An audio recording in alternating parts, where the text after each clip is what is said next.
Hi Chris, how are you?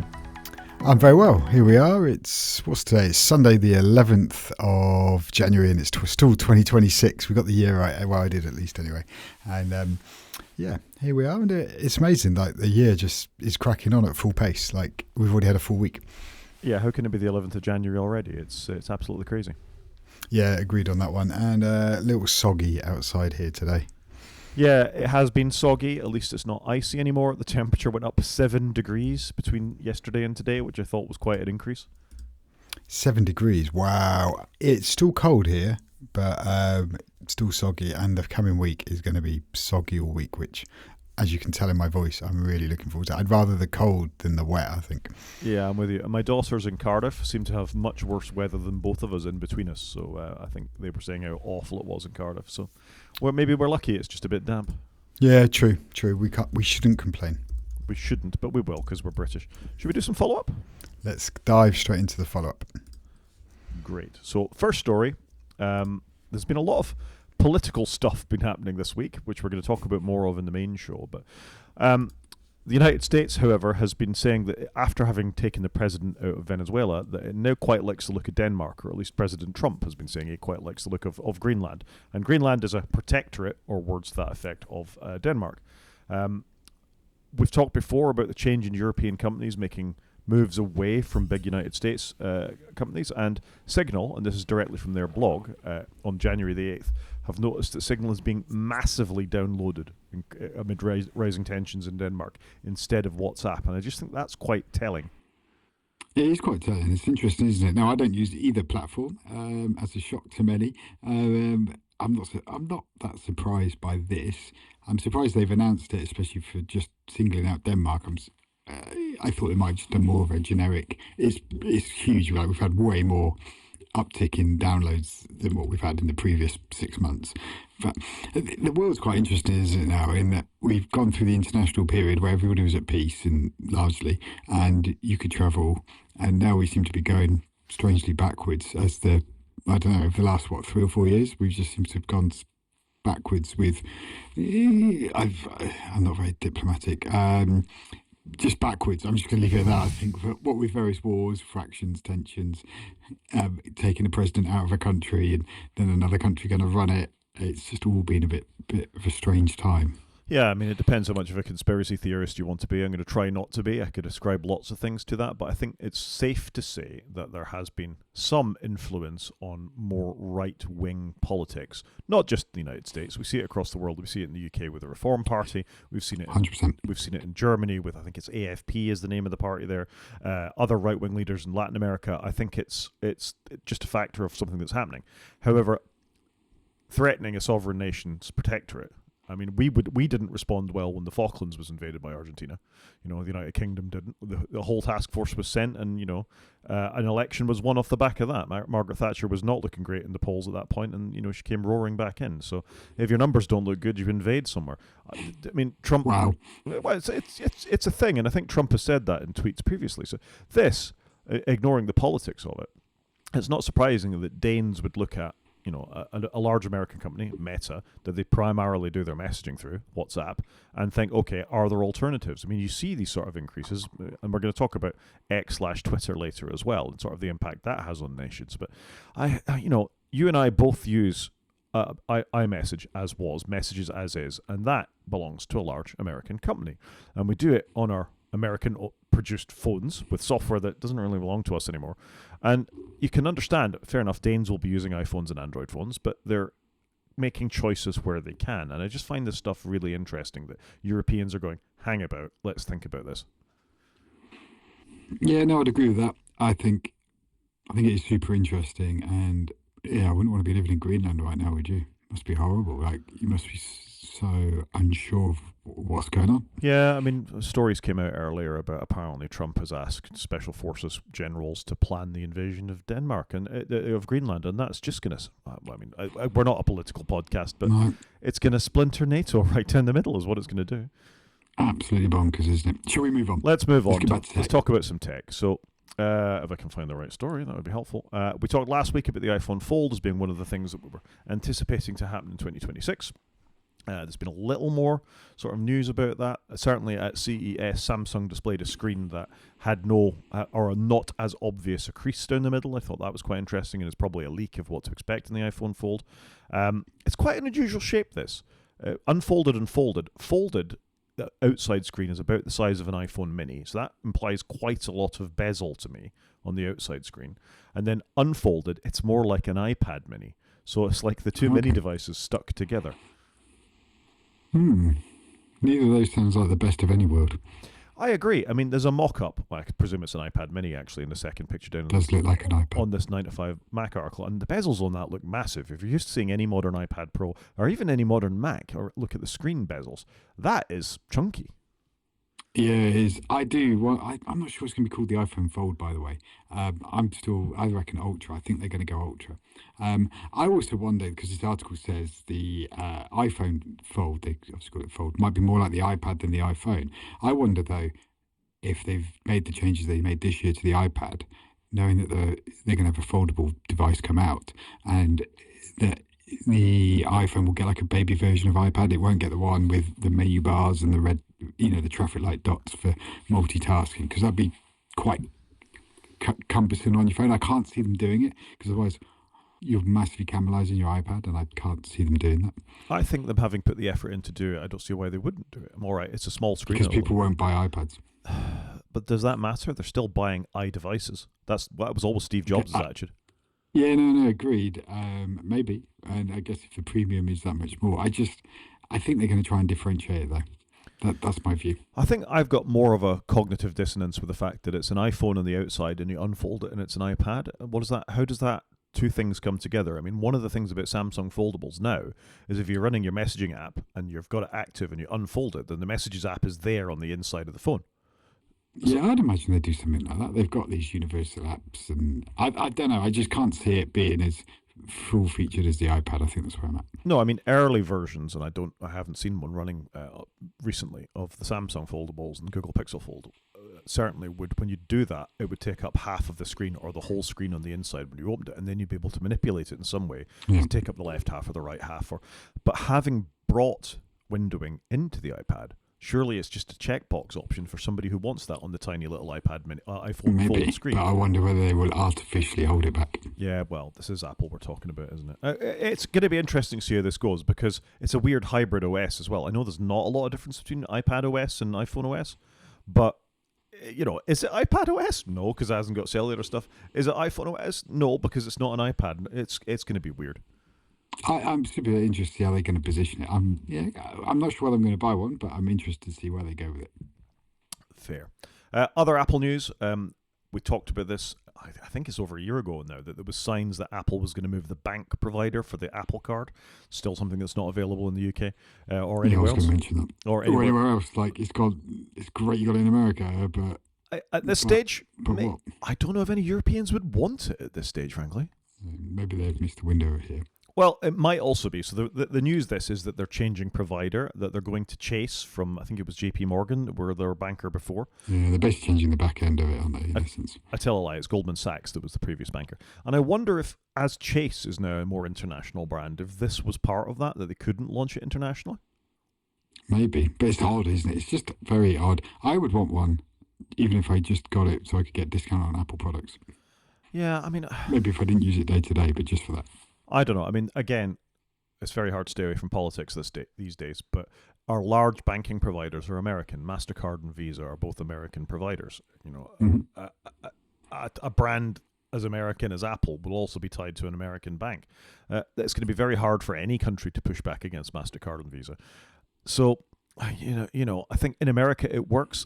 I think they'd probably manage the credit cards differently to the way we did in Europe and the UK. Fundamentally, there's no benefit really other than a bit of discount on Apple products, and I don't think it's that much of a discount compared to using your usual bank. So other than the convenience of having it built into your phone and locking you further into the Apple ecosystem, is this such a big deal anymore? No, true.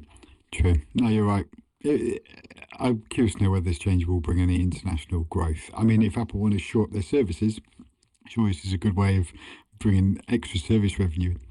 It's definitely more lock-in, isn't it? 100%. Yeah, I mean, the one bit I quite liked the idea of was easy cash transfers between people.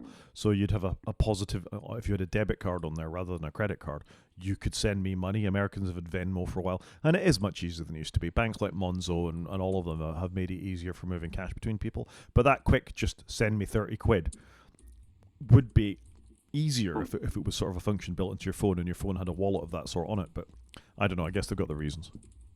Yeah, true. So, also this week, there's been a lot of pushback on many of Apple's decisions, and after the unfortunate shooting of a civilian, of almost a bystander by an ICE officer in, I think it was Minnesota, this week, there's been a lot of pushback on ICE. And articles like this, which appeared in Engadget on the 9th of January, saying, Apple, it's time you brought the ICE block, which was the app that allowed you to see if ICE were operating in an area, back, are beginning to appear, and we're going to go into another app like this in a lot more detail on the main part of the show. But this is just, I mean, it's indisputable if you watch the video, and I don't know if you have watched the video, that the ICE agent shot this unfortunate lady when she was just trying to leave the scene of what was going on, and it's being spun by the government that actually this lady was a danger to the ICE agents. And it's just, it blows my mind that this is something we're even talking about in a tech podcast. Apple could do something about this. Google could do something about this. And they choose not to, or they're actually being mandated not to by their government. Yeah, the video is quite a tough watch. But there's two things in that video for me. Of one, you've got an agent there telling you to stop. So maybe you should stop. And B, you've got this escalated very quickly into gunfire. And why wasn't it a shoot the tyre, not shoot the person? I don't understand how those two things happened. And obviously we live in a world largely where there's not many guns that we see visible as we go around our day-to-day jobs or go into London or wherever. You don't often see people carrying, like officers carrying guns or weapons. So it's I struggled with it in two ways because, like I said, I think both sides weren't doing the right thing, but boy did it escalate very quickly. This is always going to be a really tricky place though for Apple to be, isn't it? Well, it is. They're kind of devil in the deep blue sea. This, if anything, to me, is an argument for why they should allow side loading on their platform, and Google should allow side loading on their platform, because it would give them the ability to go, no, we're doing as we're instructed to by our government. But if people want to install apps on their own recognizance, they can. True. But surely this is all available on a website. So even if you don't have an app, you just have a website and go to the said website. But I think what we've learned from the big companies is they've pushed you towards apps, right? That people don't necessarily think about going and using a website. An example of myself is my bank has a website I can go and I can log into, and it's a bit of a pain because it doesn't have Face ID and all that kind of stuff. It's easier just to log into my phone app and do it. It doesn't surprise me that people want apps. I think banks are the massive exception because the phones have made going to doing online banking so much easier than actually using their website, which is prehistoric. Whereas, shops like Vinted or eBay, I actually don't have the apps, or Amazon. I just go to the website if I'm going to interact with them because I don't want my phone filled up with crappy apps, basically. But maybe that's just the way I've ended up. I've gone through the app period and I've come out the other end and gone, actually, I'm happy just using the website for when I need it. I don't need more apps on my phone. I think that's probably a healthy thing, and I know you've said that before. You've got notification fatigue and all that kind of stuff. That is a real thing, and you want less distractions on your phone. Whereas you can choose to go and visit a website. It's not Sainsbury's pushing you an alert that such and such nectar points are available or whatever it is. And there are some really terrible examples of, like, I'm trying to think of one. TUI, the travel app, for example, is forever telling me about travel deals are available that I do not want. Yeah, I hate those sorts of apps. Same with EasyJet. I have that sometimes when I'm flying. So back to this then. I think Apple's in a really tricky spot here because whichever way they go, it's now got really political, hasn't it? Of whether they turn it on or off. They're siding with one side, whether with the government or against the government. And this is the problem when you're the gatekeeper of what's allowed on your platform, I think. And I don't know what the answer is. I really don't. I was trying to come up with an idea. And like I say, for me, I guess the answer is going back to the web, and you can obviously always have a shortcut on your home screen to get to that. But it's not a great solution, is it? It's not. I think we'll park this because we've got a lot of politics to talk about in the main show. So let's move on and go back to tech briefly. We've talked about Logitech fiddling with their mice before now. They were going to bring in some sort of AI button of subscription to use your mouse, which was just an idea. They were never going to go there, just to provide it, ChatGPT and LLM inputs. They were also going to do the forever mouse, weren't they? Yeah, they were. This, however, Logitech broke Mac users' mice this last week by not reviewing a security certificate. So if you had pre-configured shortcuts within the Logitech app, it would stop working. I mean, that's just what you want, isn't it, for your mouse to be dependent on some sort of security certificate? Yeah, not great look though, is this? Massive company like that failed on a thing that obviously anybody can get tripped up by. And I like Logitech products. I'm looking around now. I've got a mouse and a keyboard, and I've got another one up at the house. So it's not it's just not good, is it? I don't use a lot of the over customization thing. I just generally quite like their products how they are. But there was a lot of this obviously blew up, and it's not good, is it? You start trying to use your mouse and it can't push the button that you've configured, which is a big selling point of these devices. So, yeah, really bad look for Logitech there. Yeah, I agree, and I'm the same. I've got a Logitech Master MX3S, which is a snappily named product that I'm using right now for the podcast, and I use it in preference to my Apple Magic Trackpad. Is that what that's called? I forget what that's called. Yeah. We'll hold our devices up, Chris. That go us, in solidarity. That's a very small mouse. I only got an Apple mouse there as well. Hold on. There you go. I've got one Apple, one Logitech. But it drives me slightly crazy that you buy a mouse with lots of buttons, as these Logitech ones do, and the Apple operating system doesn't support all the buttons. I've had to install an app called Linear Mouse to be able to make use of the extra buttons, the 5 or 6 other buttons are on my thing, without installing Logitech software. Because let's face it, Logitech software is generally pretty bad. It's like the Apple story: hardware good, software bad. Yeah, I never feel happy when I install the Logitech software. I always feel like I'm going to regret this later. Very much, and quite often do. Anyway, you've bought something, it would seem. Yeah, so after the show last week, we were talking about the Clicks Power Keyboard, and I watched the little video. There's a launch video in the link, and do you know what? I was like, actually, that looks quite good for 60 quid, and so I ordered it. It's just a Bluetooth keyboard, basically. But it MagSafes to your phone, and it can be a power bank. It's USB-C.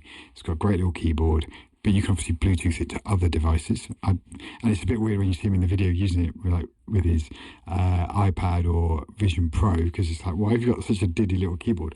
But I'm just curious to give this a go. I think it looks kind of cool. I do quite a lot on my phone when I'm out and about, going to meetings and things. So I just thought it's something small. £60 seemed okay. I think I'll go for it. And it's got a little bit of power bank in there too. How big is the power bank? I don't know. Even if I read the number, it wouldn't mean a lot to me. My 14-year-old son, it probably means more to him than to me. Yeah, I think this is an interesting product. There you go. It's a 2150 milliampere battery. Real time. Is that good or bad? That's about half your iPhone, I think. But a bit more than half your iPhone. And it's only a 5-watt charging, so it's going to be quite slow at doing that. But I think it's a bit. I'm going to try it. I think it was good enough to tempt me. Yeah, I mean, it's probably more than that Apple product that the MagSafe battery that they used to offer, frankly, and probably charges at about the same speed. So if nothing else, even if you don't use the keyboard, you got yourself a power bank for your phone for a little more than you paid. But I think this is a sensible purchase. I wonder how thick it will make your phone. Yeah, I would imagine this isn't something that I would carry on my phone when it's in my pocket, but it's probably something I would pop on when I want to do something with it. That's how I see it working, especially with MagSafe. It's so good. So curious to see what it's going to be like. I will let you know. Yep, good. When is it due? I think it's like spring. Like it's a random arbitrary date, so like spring. It's quite nice ordering this kind of stuff that, you're surprised then you get a shipping notification. You're like, ooh, what was that? Yeah, what did I order? So, no, true. And I don't often order something on a pre-order like this. So, I'm looking forward to it. But anyway, you convinced me. Because I left the tab open, came back the next day, watched the video, and I was like, done. Well done. There was a rumour that the top spec Steam machine might be £1,000 when it comes out. And actually I thought, ooh, no, that's got my attention. Because next year, I don't know that I need to buy another iPhone next year. I'm still happy with my 15 here. So rather than dropping £1,000 on a phone, I could drop £1,000 on a cool gaming PC instead. Which would probably last longer than a phone? Well, I don't know. Now if you want to keep yours for 3 years. We'll see how we go. No promises yet. Maybe the iPhone, what are we up to? 18 will convince me. 18. Yeah. Yeah, we have to see how it goes. And this might be the year where we get a split launch, so it'll be quite interesting to see how that all's going to play out. Or maybe I'll go completely mad and go Fairphone and become a complete tinfoil hat, live in the woods kind of guy. Yeah, okay, I could see getting a classic Nokia maybe. It's tell you what, it's going that way. Shall we do some news? Let's do the news. So first up, in horrifying news, ChatGPT Health apparently launched this week an option to plug into your Apple Health or Google Health apps and be able to play doctor with your sensitive health information. Oh my God, no! Why? Oh God!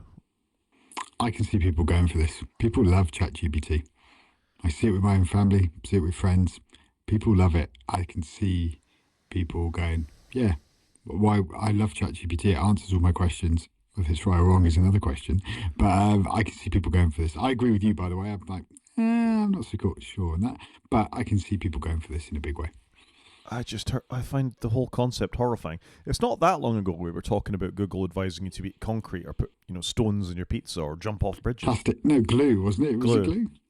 Yeah. Agreed. But I think ChatGPT in the last year has had lots of positive news, and I think people are really, it's getting quite sticky with people, and I'm not surprised. I mean, to be fair to ChatGPT or OpenAI, they say conversations in health are not used to train our foundation models. I mean, we've already seen OpenAI has leaked all manner of stuff here, there, and everywhere as part of what they've done. We've already seen that newspapers have been able to put in prompts to get the articles on which things were based on back. I don't believe them. There is no way on earth I would link to my Apple Health or any other health records directly to a chatbot like this, to an LLM like this, any of them. Possibly not even an internal one that I'd built myself using Olama or something like that. So this makes me very nervous. I mean, on one level, it doesn't matter. The UK NHS is owned by Palantir. Palantir probably have a stake in OpenAI. They're going to get NHS records anyway. There's my tinfoil hat moment. But, your health is your responsibility as your healthcare providers, and I don't see that OpenAI have any place in that. Just because it can advise you to go and have your blood pressure taken or something like that. I did see a thing about one American state was using an LLM for filing prescription returns, and a prompt that somebody had managed to put in for the prescription return had got them to trick the chat bot to actually give them a prescription that they didn't want. So this is going to go wrong real fast. Yeah, I don't disagree, and I can see people going for it, but I can see people getting misinformation, and then that becomes a problem, doesn't it? When somebody has a bad accident, takes the wrong thing, follows the advice, and it's very much incorrect, and it could be life-threatening. I just think it's a horrendous, stupid idea. These chat LLMs are known to be wrong. They're not 100% verifiable. They're quite good with very specific information. They're quite good for coding because there's lots of coding examples. This just makes me deeply uncomfortable.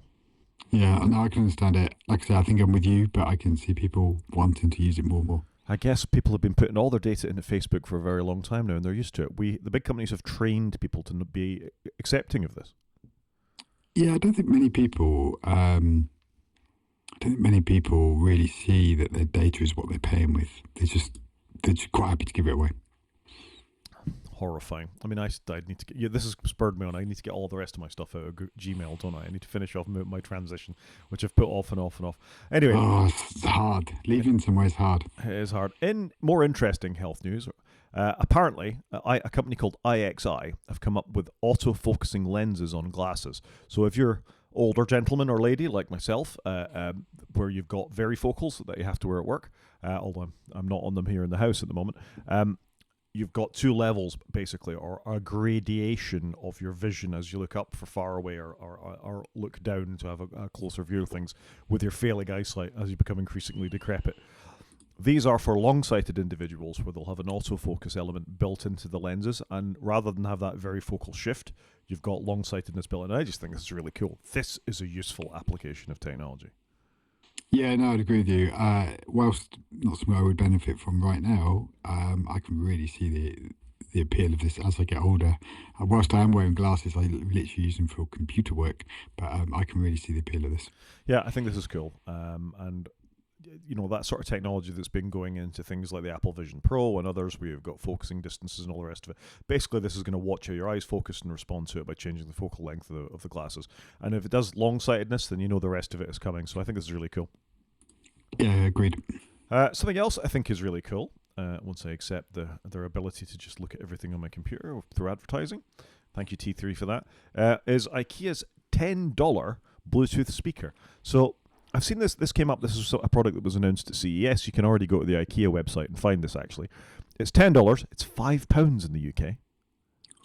That's cheap, isn't it? That's a chuck it in the basket and give it a go. Yeah, €5, £5 is what this is going to be.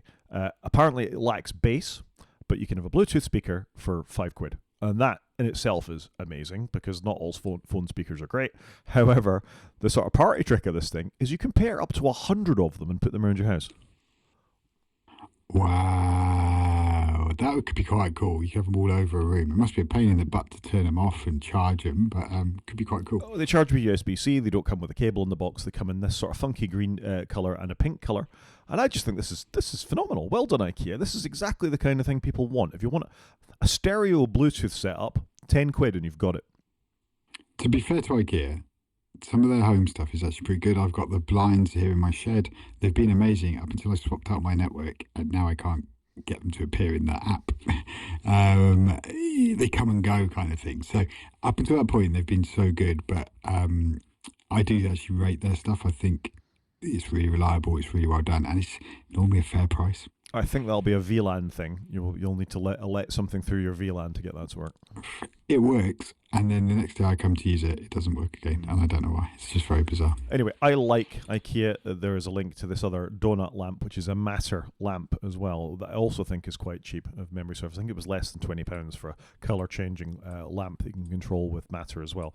So I agree with you. I think IKEA are doing some really interesting stuff in the home automation Matter space, and this is just another product that I've got a lot of time for. Yeah, I completely agree. Yep. Moving on, it is CES, so it's quite nice to have seen a couple of cool stories there. But I thought this was interesting by 9to5Mac, that how Dell, HP, and Lenovo are moving in a very different direction, where they're opening the laptops back up again to be able to upgrade RAM and SSDs and things in them, having been down the glue everything in place route that Apple have. And I think that can only be to their advantage, a corporate advantage, in as much as clearly the move to Snapdragon's not going well for Microsoft and Windows users. People are not keen to move away from it, despite the increases in battery life and things like that. We've also seen the increase in RAM prices, SSD prices, and everything else that's going on at the moment due to data centers taking up lots of RAM. So allowing users to upgrade their own stuff is only going to become more important, I think, as the stuff gets more locked down, and it's an interesting pushback against the reality of the MacBook Pro. So what did you think of this as a sort of change in corporate culture?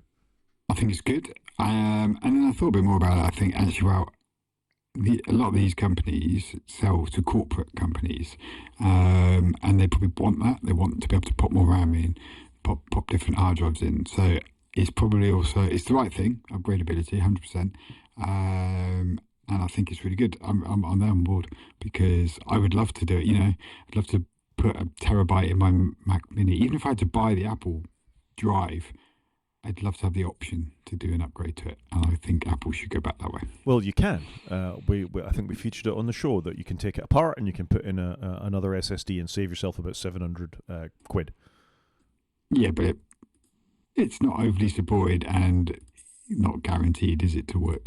Like, longer term, would Apple ever put something in that puts the kibosh on it? Yeah, well, I think it would work, but what the difference is that if this becomes a reality and more companies start doing it again, I've just noticed there's a bit of a rendering error with this, isn't it? It sits outside of the blue frame in the box for the picture of the laptop. Sorry, a detail that suddenly occurred to me. It's not framework. It's not designed to have everything, but it's not designed, which is what you're saying, is the Apple stuff. Yeah. It's not easy to get in there and do those upgrades. I'd rather it was easy. We were talking last week about laptops that you could just pop the keyboard off and change the battery off. That's where we want to be again, really.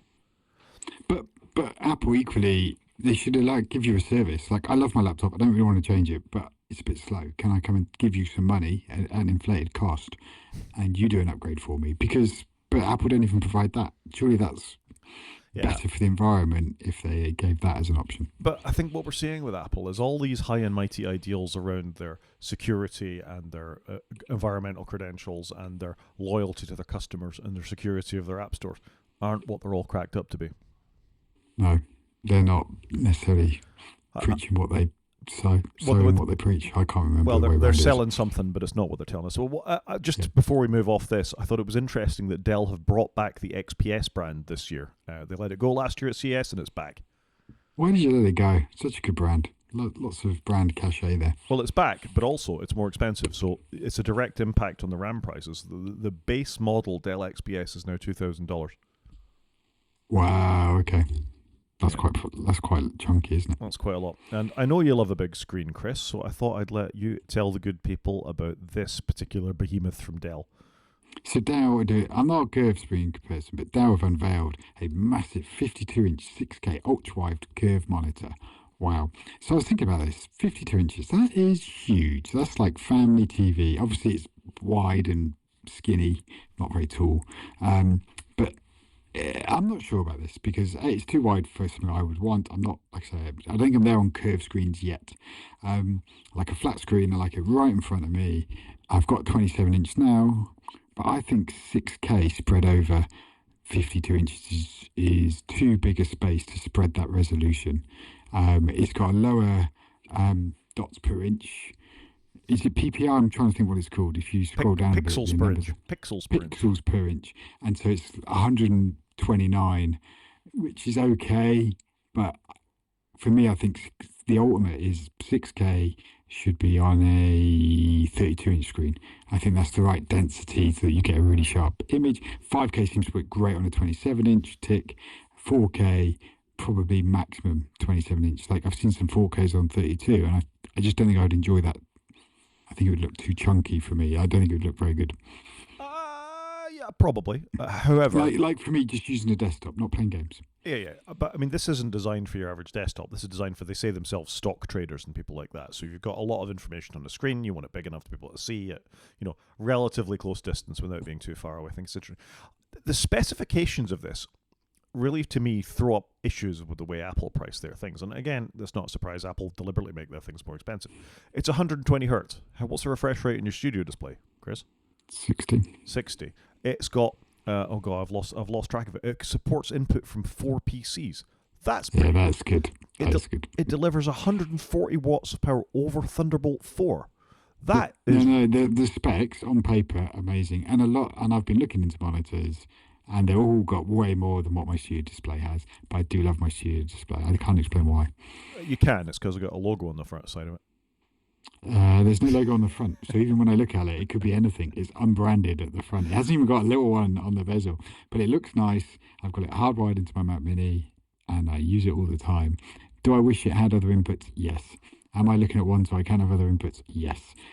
Am I going to buy another studio display? Question mark. We didn't say the price of this is $2,900 with a stand or $2,800 without. So Dell are taking a little chip off Apple's shoulder there by adding the stand for extra money as well. Genuinely, I'm all right with that. Yeah, I'm you all right. might invest amount it. Yeah, And exactly. it's $100.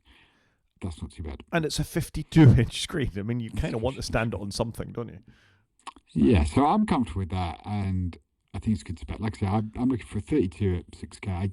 I do worry it's 6K spread too wide, but it is what it is. I mean, it's what, $1,000, a bit more than that, than an Apple Studio display. Yeah. How much? That's well worth it. How much is the big Apple display? Like $4,500 here in the UK. Is it? I think it's more than that, isn't it? Pro Display XDR. That's without a stand. I mean, the stand's £1,000. Yeah, so it's the Pro Display XDR. I'm just going to click buy. It makes for good radio. Hang on, let's bring it up here so we can all see it. Yeah, Pro Display XDR with standard glass is £4,599, and of course you need a stand. It's another $1,000, and that is £5,548 for a screen that's what, 6 years old at this point. Oh my good lord! That's two of these Dell 52-inch screens. We are into the 7th year of that screen. Yeah, and it's also... It was a great screen when it came out, but it's not aged well now. It's really not. I'd look at the Dell, folks, or I'd actually look for another 32-inch 6K display, of which there are several now, and you'd probably get a better screen for the money. Asus have a ProArt one, which I've got half an eye on it at the moment. There you go. One last thing from CES, Motorola announced a foldable as well. This is the first foldable they've gone. It's odd. That's not true. They've had a Razer style foldable as well that folds the other way, but this is the first time they've done like the widthways fold, wider than it is long, longer than it is wide, whichever way around it is I'm trying to say. Ones that open like a book, like the Apple foldable we've been talking about. Tall and thin. Tall and thin, with a display on the outside. They open up and then you get a big display on the inside. And it's just interesting. It's yet another company putting their hat in the ring to this foldable market, and Apple's still not there. I think they might fix that. Am I the only one that looked at this article and went, Motorola still make phones? Motorola have made phones for ages. We talk about them every year. I just forget about them because I never see anybody with a Motorola phone. They're still out there. I think they make slightly cheaper variants of what Samsung do, in the sense that they run a fairly stock Android. They're a little bit less expensive. The sort of selling point for this, other than the fact I think it looks like a decent foldable, is it comes with a stylus, and even Samsung's phones don't come with styluses anymore. Yeah, that is quite cool. It does look like somebody's just photoshopped the camera macer into it, though, doesn't it? It's got 4 cameras, which look kind of cool. Yeah. Always one a flash. Actually, the 4th one might be a flash by the looks of it. Yeah, almost certain. There'll be a telephoto, an ultra wide, and a standard, and that'll work. And it has a hole punch built in on the outside screen, so you don't always need to unfold it. But I think this is okay. It's respectable. 6.6 screen on the outside, 8.1 on the inside, and as a stylus. Without seeing the price, which you can't see in this article, a 50 megapixel sensor. Isn't that the same sensor as we have on the iPhone? 48, 348. So there you go. It might actually be a slightly better sensor than what you get in the iPhone. But there you go. If you're out looking for a foldable phone, Motorola may have you covered. Like I said, still can't believe they make them. Still can't believe they make them, but they have been for a long time. Should we do some media? Let's do the media. The whole situation in America has made Reddit explode, with British people going, well, do we have to use all these American products? And people were suggesting things other than, Disney Plus or Apple TV or Netflix or Paramount or any of the other many American streaming platforms that we all give our money to. And I thought it was interesting that somebody suggested the BFI player, which I'd forgotten was a thing, I'll be quite honest. Did you remember the BFI player? Nope. So the BFI player is the British Film Institute. It costs I knew that. $6.99 a month or $65 a year. Although if you get it now, you can get a year's worth of BFI player for £50, which seems like good value. And what they have on there are a bunch of independent films that have been building up over the years and years. And it actually looks like really good value. Yeah, I don't know how big their catalogue is, but it looks okay. But I don't really know much about how much they have on here and how much they add and all of that. At the same time, does it matter? You're supporting independent film from a local provider. I recognise the film Showgirls. It's not the greatest film in the world, but I recognise that here's a film with Saoirse Ronan. It's not nothing. These are presumably well-known independent films. I agree with you there. It isn't nothing. So it caught my attention. They've got an iPhone app, they've got an Android app. You can stream it on your TV. And it appears on the surface to be really good value for money. That's just a little bit more than I pay for Channel 4 every month. And if I was a Netflix subscriber, I'm probably up over the £20 mark at this point. So I suspect you could go on there and find a film, and they add new films weekly. Okay, that is good. And they've got documentaries and bits and bobs. So yeah, fair enough. It is growing. Maybe I need to give it an eye once I'm out of subscribing to whatever media I'm subscribing to at the moment. It's probably worth checking it. And while I was at it, and I haven't put a link into it, I also came across, I think it's called BorrowBox, which is like a library app. So if you've got an iPad or something like that and you want to borrow ebooks from your library, then that is an option as well. It goes in a queue, it becomes available when you want to read it, and you can get on and you can make use of our libraries, even if you've got an e-reader. It doesn't work with a Kindle, but does work with your iPad or your Mac. And I think that's interesting as well. Why not support libraries too? Yeah, that is interesting actually, because libraries appear to be dwindling somewhat here in the UK. Yeah, so there we go. Now, I'm going to bring this link up with a certain amount of hesitation. Do you remember MTV? Yeah, I remember MTV. You're not too old, not too young to remember MTV, the glory days of MTV. I used to quite like Q here in the UK. I don't know if that was an international channel, but they used to play like rock videos and stuff. Well, over the years... Think Foo Fighters and Chili Peppers. Okay. Over the years, MTV morphed from being a continuous streaming music videos channel to being a reality TV channel, I think is the way to say.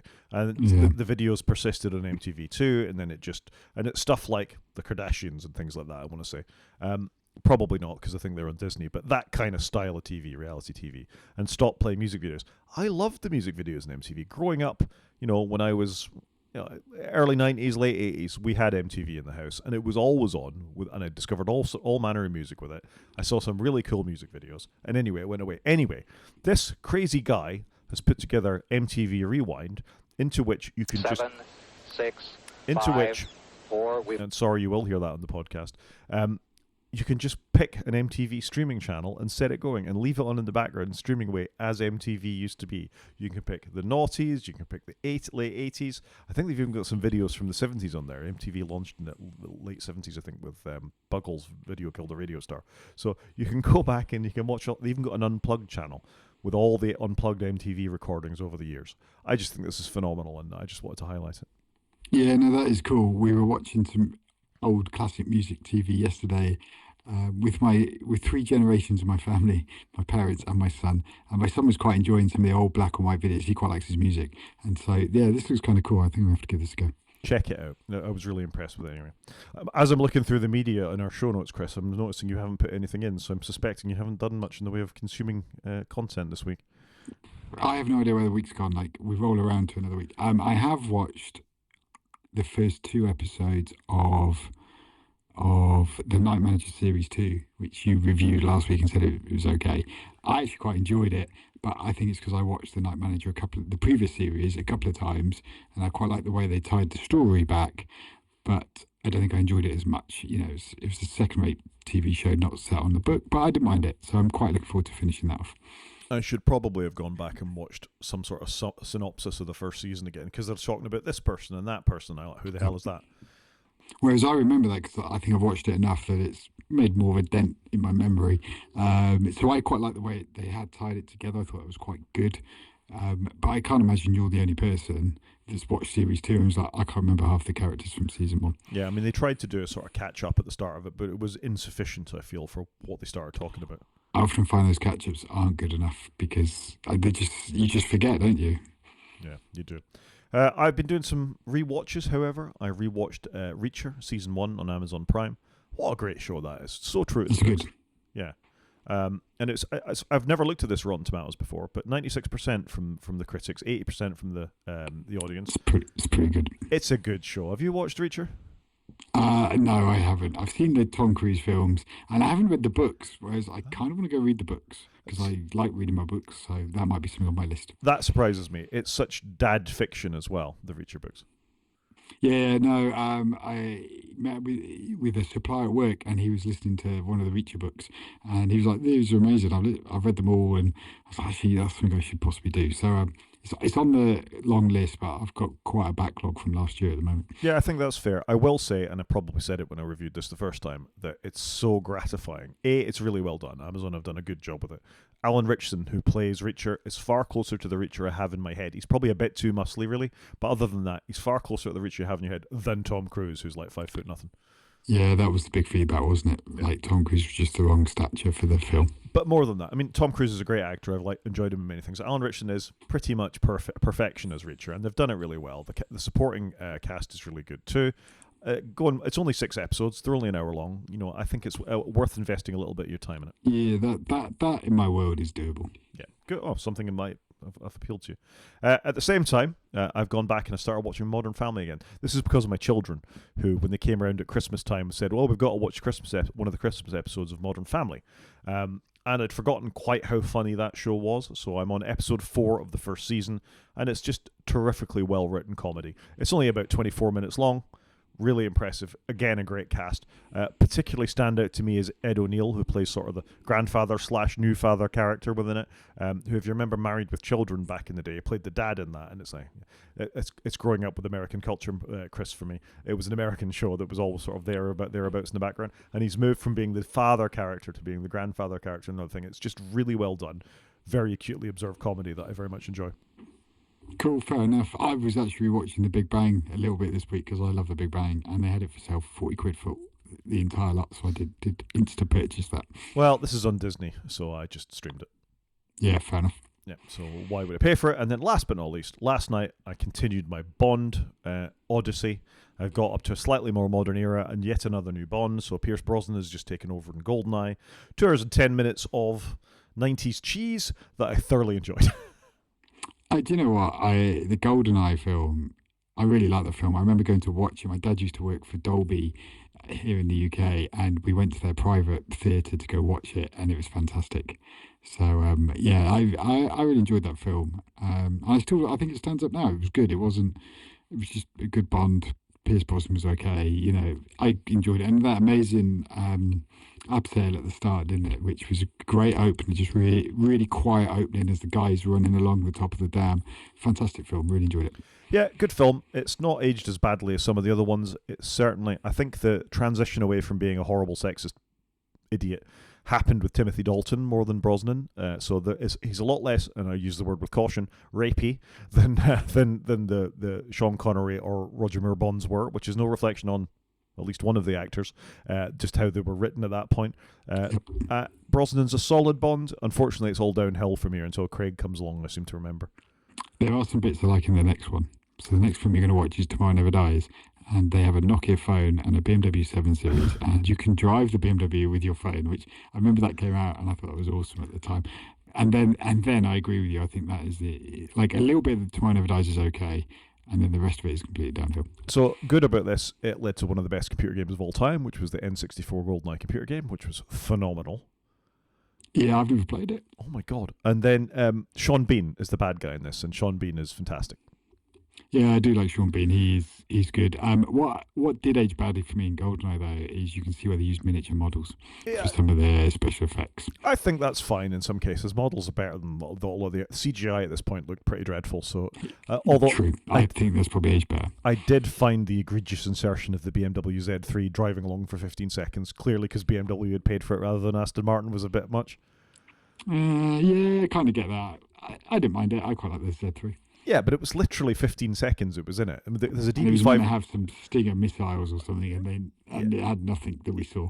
Yeah, and the other sad thing about it is where bits of it were filmed, the Arcebo, I want to say it, observatory, which is the major satellite dish at the end, wasn't maintained and fell in a rack and ruin and fell down about 5 years ago, which I think was really sad. Yeah, that is rubbish. Games? Let's do the games. I'm going to let you talk about Quake, Chris. Well, I've got that coming up as my thing of the week, but Oh. I've played Quake Remastered on my Nintendo Switch 2. It's out for the Switch 1. It's probably out for every platform, isn't it? I think You can play it. You can play it on a greeting card these days. I think it probably is better on the PC with your mouse and your keyboard if you want to relive late 90s. But what a game. Like, proper shoot 'em up game. There's not really a story. And they try to give you a little bit of a story when you complete the various missions, the various campaigns. But love this game. I've played it. Well, I played it all the way through this week, and I loved it. Well, you inspired me. I've got no media. You inspired me to go and download it on PlayStation. So I picked it up in the PlayStation sale for £3.20, whereas on Steam it was £7.50. I bought this when it came out. I'm pretty sure it was on shareware, and I bought the first level, and then I got this. ID always used to do shareware, didn't they? And I'd done this with Doom. I remember being a nursing student and getting the Doom first episode on a floppy disk and then paying for it to come from America on the next two floppy disks. Yes, I'm that old. This it was quite different to Doom. Doom was all sprite based. It was about. I mean, it obviously revolutionized multiplayer, local multiplayer as well, Doom, and then this got even more so with Quake and its netcode. This was really the first game you could play over the internet at a reasonable performance, and Quake Tournament was a hell of a thing. And we played Unreal Tournament, we did all this kind of stuff. This was proper 3D though. There were physics in it. There was a lot of stuff going on with Quake, and the soundtrack was phenomenal. Obviously, their interest in Nine Inch Nails. It's the first time I remember Nine Inch Nails contributing to a soundtrack, and in fact, the ammo boxes in Quake were all Nine Inch Nails logoed as per the band, which you may not even have noticed. No, I didn't even know that. I didn't know that. But this was when we went from a 2D game in essence to a proper 3D game. It was cool. But what you see is that they couldn't get the same amount of things on screen as they could in Doom. So Doom is packed. You enter a room towards the later ends, and there's hundreds of bad guys in the room to hit with your rockets and your shotgun and all the rest of it. This, I think, the most they could render at any one time was 6. So you never face the same level of danger in the sense that you did that. But it changed the sort of metric for circle strafing and all that kind of stuff. It's quite a game. It was interesting to play it on a PlayStation at 4K on my 4K TV, with a controller as opposed to a mouse and a keyboard. But £3.20, not a terrible amount of money spent. I absolutely love it. I played it all the way through, and what got me is actually it can be quite scary. If you play it without the music on, it's not very scary. But turn the music on or the sounds, that it's really impressive how scarier and adds a lot more jeopardy into the mix. 'Cause just the background noise of like a monster in the next room or somewhere else on the level, very well done. The whole soundtrack to it is amazing. And now you know it's Nine Inch Nails.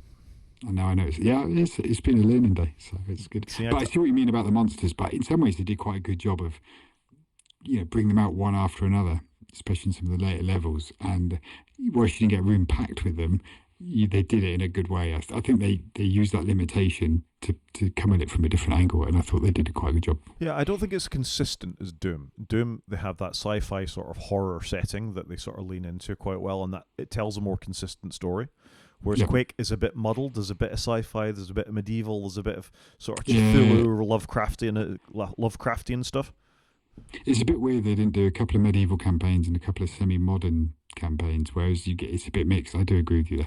And again, for comparing Doom to Quake, the big bads aren't the same. There isn't the same sort of level of ultimate, except right at the end, which it doesn't even move the final sort of beastie right at the end. The threat, I think, is maintained all the way through. I'm not knocking the game; it's a classic game, but it's just interesting to compare them.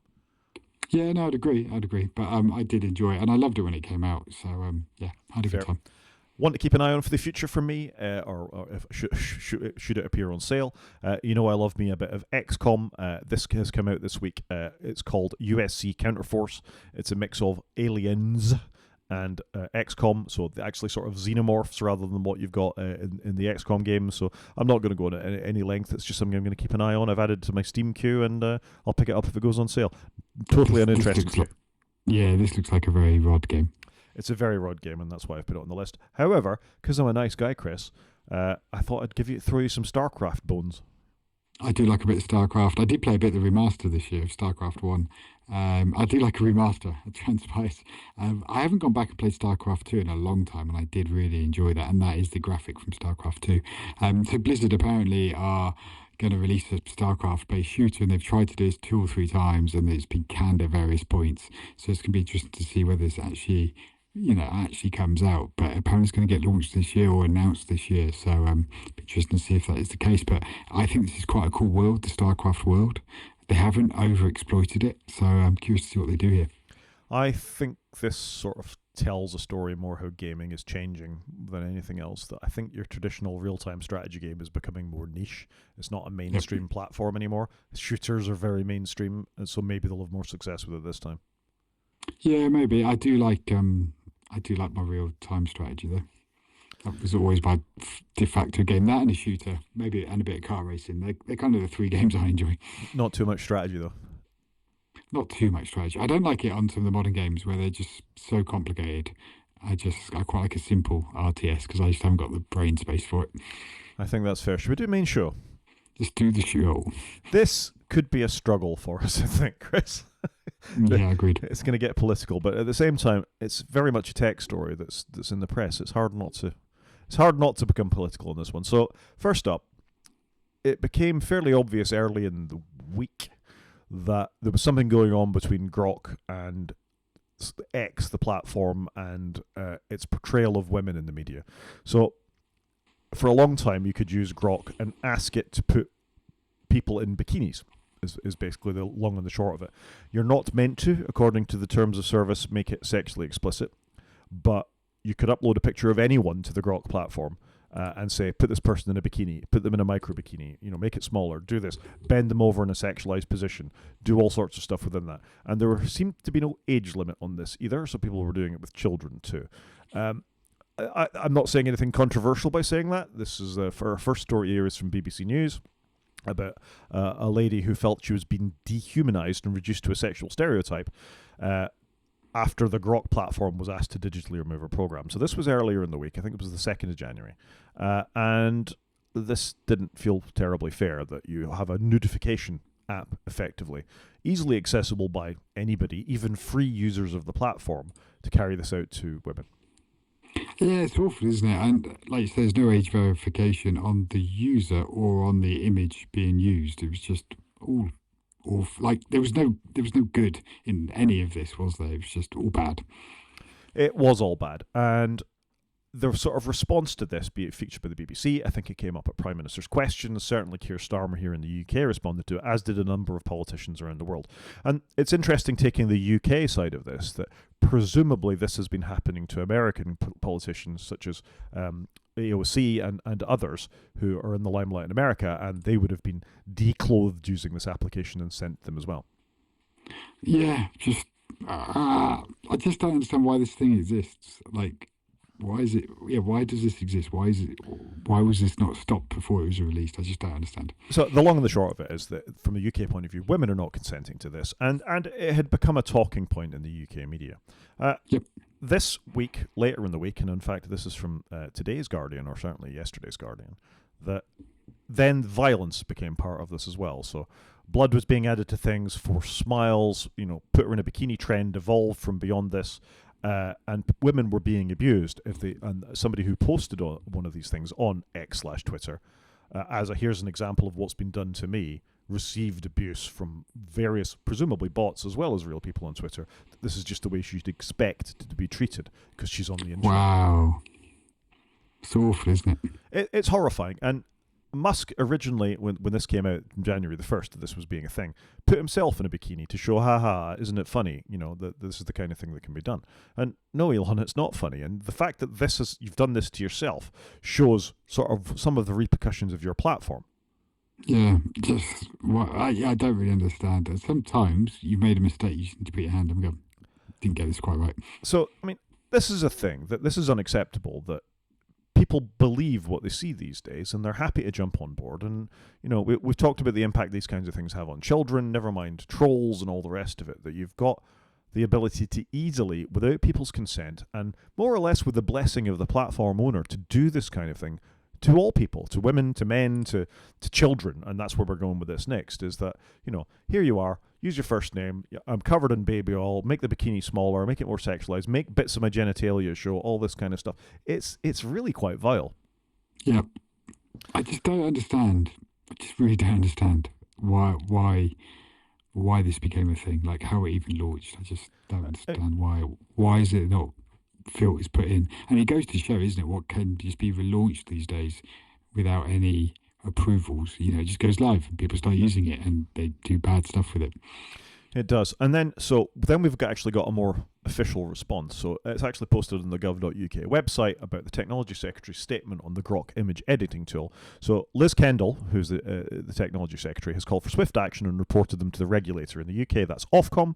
Ofcom are expected to provide a response to within days, not their usual weeks, months or years, to a decision on whether the platform should be banned in the United Kingdom. Sure, yes. Like, how's that even a discussion? But anyway. Yeah. At least they're trying to move quickly. Relatively quickly, as glacially slow as governments move. And then you've got commentary this weekend as well. And the Verge will time out in me here, and annoying. But for me, this was spurred when I saw this article posted on The Verge from Elizabeth Lepato, basically calling Tim Cook and Sundar Pichai cowards, because both of the terms of service on Google and Apple are meant to expressly forbid tools that allow for the generation of sexual abuse material, and specifically child sexual abuse material, which the Grok/X platform is still allowing people to do, be they paid users or not. And there was a bit of sort of deep fakery going around that as well, where they said, no, it's behind a paywall now, not everybody can do it. However, if you were to call from the platform from X, not directly within Grok, you could still actually get this to happen, or it may have been the other way around. But whatever it was, Apple have banned apps in the past because, there's no pornography on our platform. Yeah.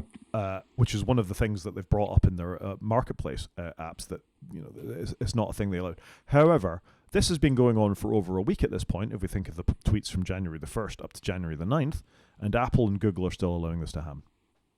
Yeah, it's awful, isn't it? Like, you've banned other apps, I'm sure, like Playboy isn't allowed, or whatever it may be, but you're not doing anything with this. It's very strange, isn't it? Like, this is not right. And it's not just nudity, is it? This is is false nudity and also on minors. It's just there's just no good here. I just don't understand No, how this is still a conversation. it's wrong on every single level, and I saw a bit of pushback against Elizabeth Lopato here because The Verge still use X to post their articles on, and people were viewing it as hypocritical that she would continue to post on X when she was criticizing, the platform in the way that she does, calling them cowards and Grok and XA. But that's a bit saying like you can't use an Apple product because you're criticising that the new iPhone isn't very good or whatever it may be. I don't know. It's difficult. It's a ridiculous argument because the fundamental thing here is what it's doing is wrong. You wanted to stop doing the notification. You wanted to stop producing the child sexual abuse material, on the platform. And how, and we've got a couple of other links here. Part of the problem here is the United States government view any methods to stop this, particularly from one of their friends, Elon Musk, as censorship, and they're very against censorship, unless it's something they don't want to hear, of course.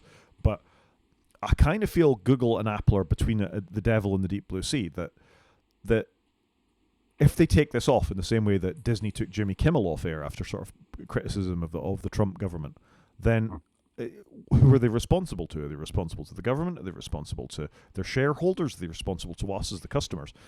Now, this is all spurious as far as I'm concerned. The platform is causing harm, and Apple are endorsing the platform. I think there has to be a response. They can't just do the usual stonewall and not react to this. Yeah, I agree with you on this. I just can't believe this is a thing. I've got young children. You've got children. Nobody wants to see a picture of them modified on this. There's two things need to happen here. The platform owners need to do something, but the company running this service also need to make a change. It's just ridiculous. It's completely ridiculous. And then, I've linked to it via Jason Snell here, but Nick here's article's also in the show notes about why Google and Apple are caught in this between the government and doing what's right and all the rest of it. But fundamentally, what they say is that it's a bad idea to rely on corporations to be the sort of platform owners and the people who vet the material on them. They shouldn't have an opinion on this kind of thing, or if they've got them and they write these terms of service, then they need to police them effectively. And that's where all this is falling down. And my opinion of Apple was becoming increasingly dim anyway. My opinion of Google has never been that great. This isn't really helping. If you think all the things we've talked about over the last couple of years about why the arguments for people shouldn't be allowed into the App Store due to pornography and privacy and secrecy. And, we touched on it earlier in the show. They're not doing any of those things that they hold other people out of the App Store for doing. I think it's a real problem. Yeah, I completely agree. I just think if you're going to be the platform owner, but you've got to be consistent with it, and there's just no consistency. And then and react and tell them this is violating our terms, and so you'll pause until you come back with one that doesn't violate the terms. But why X gets treated this way? Because there's an active lawsuit, I think, going on between Google and Apple. I don't think there is between Google and X or Grok at this point. So, yeah, I don't know. So it's just wrong. In the first article we said they're spineless cowards who are terrified of Elon Musk. It's hard to argue with that. That also Musk is the ear of the president. Also, this is the attitude of the particular government that's going on in America at the moment. But Europe seem to be gradually responding to this kind of thing. But it's all mixed in, isn't it? It's all mixed in with politics in America. It's mixed in with removing presidents. Again, I think I got my tinfoil hat on here. But it does all seem to be a piece. But how absolutely abject the big technology companies are about something that is clearly wrong. There's not even any arguments that there's a positive aspect to this kind of thing. It's not a free speech thing. It's not a censorship thing. It is wrong. It violates your terms of service. It's against the laws of your country, and yet you're continuing to allow it. Yeah. This should have come and gone within the week that we've recorded. Like, here's news. Grok's doing some horrible things.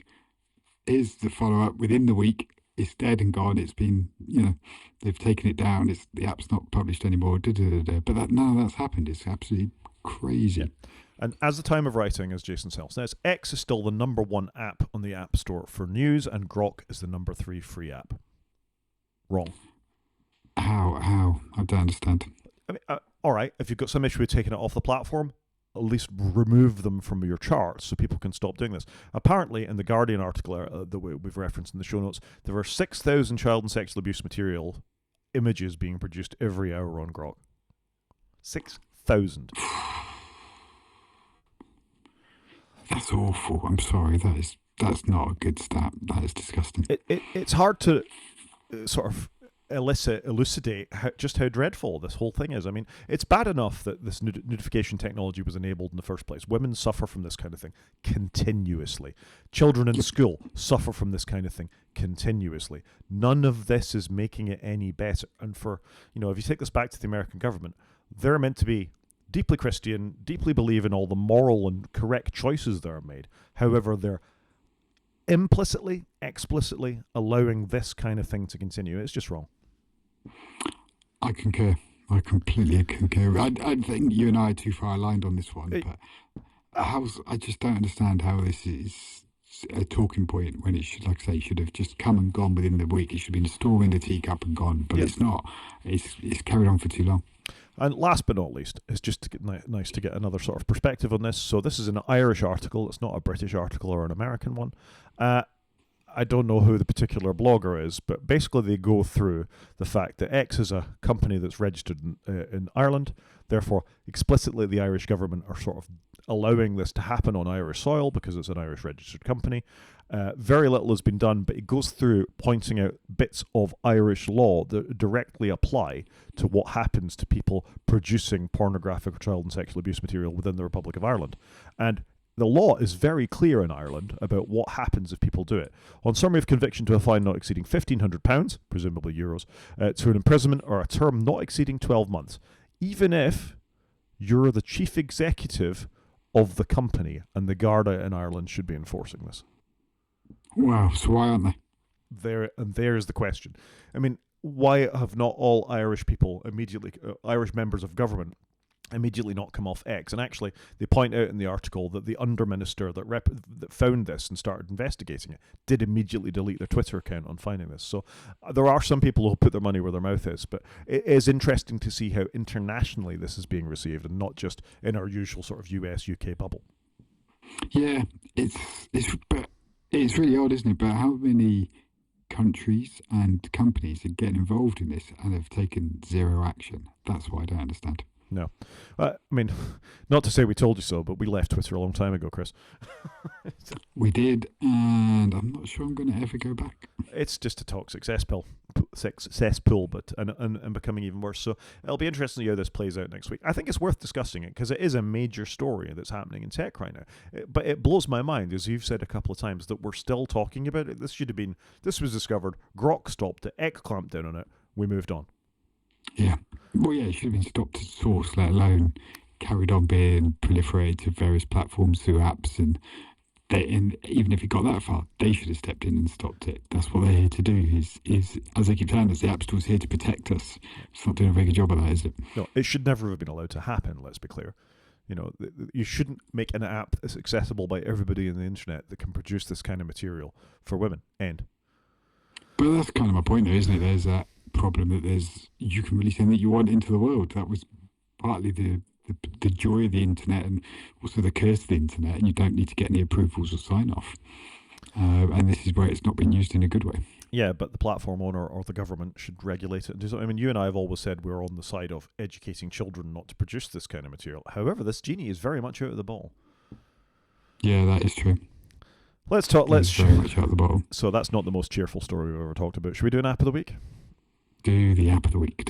My app of the week, you can draw your own conclusions of what we've been talking about, is I've noticed that Linux is a little on the tricky side for when you're doing clipboard management. There's lots of good Mac apps to do this. Windows actually has one built in. If you press Windows and V, you get a clipboard history menu pops up. However, should you choose to, and you're looking for something on Linux, I've discovered Windows Clipboard History for Linux. It uses Super V, which is the Linux equivalent of Windows V, and pops up a nice clipboard history manager on any distribution. So be it Ubuntu or Fedora or Arch or anything, you can build this. It's built in Rust, which means it's super fast. It has a global hotkey, Super V, like I said, and it just works really well. Maintains rich text or not if you wanted to do that. It's very slick. Had to build it in the console. Took about 30 seconds, and I had a very good clipboard manager built in for GNOME in this case, but it'll work on KDE as well. So if, like me, you're becoming increasingly Linux curious based on the platforms where we are, then it might be worth checking out. Yeah, sounds good. I've never been a big clipboard history person, and I know the latest version of macOS has brought some clipboard history. I think it's just because I've been on the iPad for too long. So I haven't even played with the latest stuff in macOS, and I probably should. Clipboard history is a truly wonderful thing, particularly if you like putting together show notes and things like that, and you need lots of URLs to hand and headlines and all the rest of it, and you're trying to juggle lots of things into the document. It would make your life easier when you can do that contribution. Yeah, yeah, no, I get it. And there's also PowerPoint, and like you're making a PowerPoint, you're copying graphics and URLs and text, and like you say, just chucking it all in the clipboard and then going over to PowerPoint where I'm doing it one thing at a time, which is a big part of my day job. It could make your life an awful lot easier, and I would urge you to consider LibreOffice Impress rather than PowerPoint and not support Microsoft. Yeah, that's more problematic, I think, with my role in that you've got lots of people that aren't just me that I've got to deal with. Yeah, we talked about this in the week, whereas unprompted, a couple of people in my team started going, I don't want to put any of our stuff on Microsoft platforms anymore, based on everything. And they're normal people, they're not nerds. So I think that in the common media, it's becoming more of a thing too. Yeah, it definitely is. I agree with you there. Thing of the week. Thing of the week. So I've actually gone with just Quake Remastered because I didn't do much watching of media this week. I got so engrossed in playing Quake. I saw it all the way through to completion, all 4 campaigns on hard, and then went and did the big bad boss at the end, and just generally really enjoyed it. It's £8 on the Switch, which is a bit more than your £3.50. But £8's all right, and it was just a thoroughly enjoyable game. I thought it aged okay, plays well on the Switch. It's a much slower game on the Switch, I think, than if you're playing on the PC, just because the way you're using the controls and what have you. But just really enjoyed it, and I've played it through a couple of times, and there was just a lot I'd forgotten. And like I say, if you're playing it with the sounds on, it is quite a scary game in places, and I just think it's really well done. Some of the level designs are amazing, some of them are infuriating. But just a really enjoyable game, and so I would recommend. Did you use the gyros or did you use the sticks? I know, I just use my Switch 1 Pro controller, which is like a hand-to-hand with the sticks. I don't like any motion controls or anything like that. It's interesting, when I installed it on the PlayStation 5, the gyros were enabled by default, so I was trying to work out why my character was looking up and down, because I'm not used to that. Yeah, no, I'm not used to it. Motion, anything, driving, looking, just doesn't work for me. Yeah, maybe we need some VR goodness. I think we can call that a show, Chris. I think so. So if anyone wants to get in contact with us, Rod is at g5minute@mastodon.scot. He's also on Blue Sky, where he's at g5minute.bsky.social. I'm on Mastodon, where I'm at _CJP@mastodon.social. You can watch on YouTube by going to our website and clicking on the on the YouTube link to watch Wake from Sleep, or you can drop us an email, wakefromsleep@protonmail.com. Talk to you next week, Chris. Cheers, Rod.